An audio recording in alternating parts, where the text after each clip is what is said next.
Hello, my name is Kenny Carroll, and I am the chairman of the National Stuttering Association's Board of Directors. I've got some talking points here I'm going to go over. I've never done something like this before, so please bear with me. First of all, I want to thank Holly for affording me the opportunity to address you today, and thank you for being speech language pathologists. There's not enough of you out there. We need more, so thank you for that. What is the NSA? It's a non-for-profit organization that provides support to people who stutter.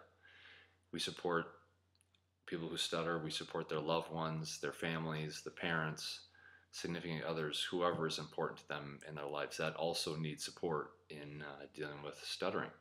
Now, how do we do that? We do that through outreach, which is mainly our conference, our annual conference every year. We're trying a regional conference this year as well as our local chapters that are throughout the country for adults and children who stutter.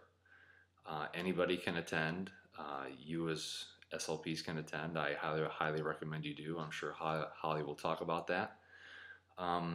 We also provide professional support, which is a little bit what I'm doing right now, kind of explaining what the NSA is and how we can help you and people who stutter.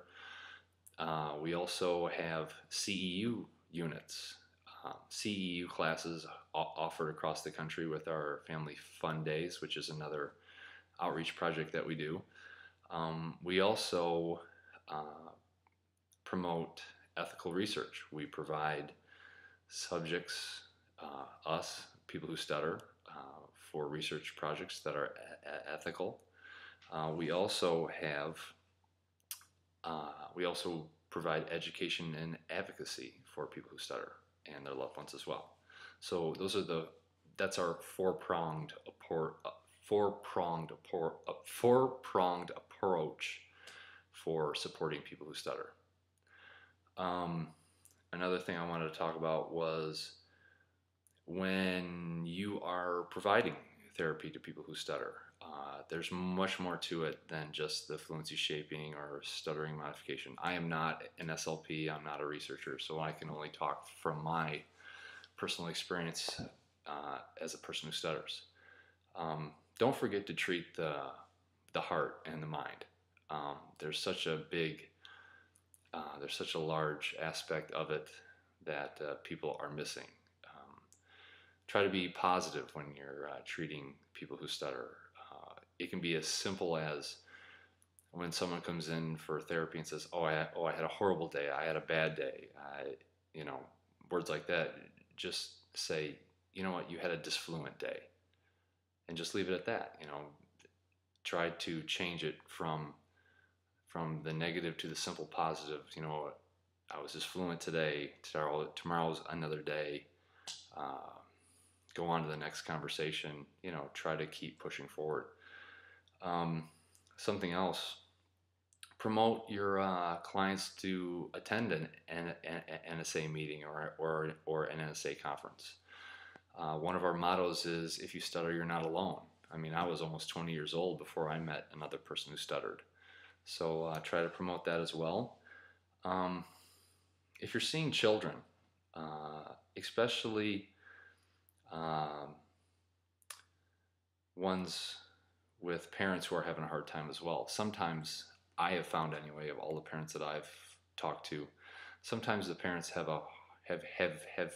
even a harder time dealing with their children stuttering than their child does. A parent's reaction to their stuttering can either help or hurt shape that child's view on stuttering. So try to get them in the positive as well. Try to get them to not pressure their child to being fluent all the time. Just kind of roll with it. It's not a sprint, it's a marathon. Trust me. Something that you probably just heard, I think Holly showed you the clip of Vice President Joe Biden. He said something along the lines of stuttering doesn't define you, or stuttering doesn't define us as people who stutter. I disagree with that in the fact that, and I know a lot of people who stutter would agree with me in that if I didn't stutter, I wouldn't be the, person I am today. I know a lot of people who contribute their maturity, their empathetic ways of because they are a person who stutters. So that's another way to put a positive spin on stuttering with your clients. Um, I guess we do this for a reason, and it's a pretty important thing in my life. I mean, I can't tell you what it means to me to be a person who stutters. I mean, yeah, sure, there are times when I wish I had more control, but at the same time, I mean, I wouldn't be who I am today without it. Um, I think that was about it. So please visit our website, westutter.org, or Google us, National Stuttering Association, on the internet. Please, promote our chapters and our annual conference. As you can see, I have the NSA Chicago 2015 shirt on. That'll be the week of July 4th, so everybody is always welcome. And thanks again for being Speech Language Pathologists, and thank you for giving me time to talk to you. And Holly, good luck on the rest of your presentation, and please tell Phil I said hello. So thanks a lot. Bye-bye.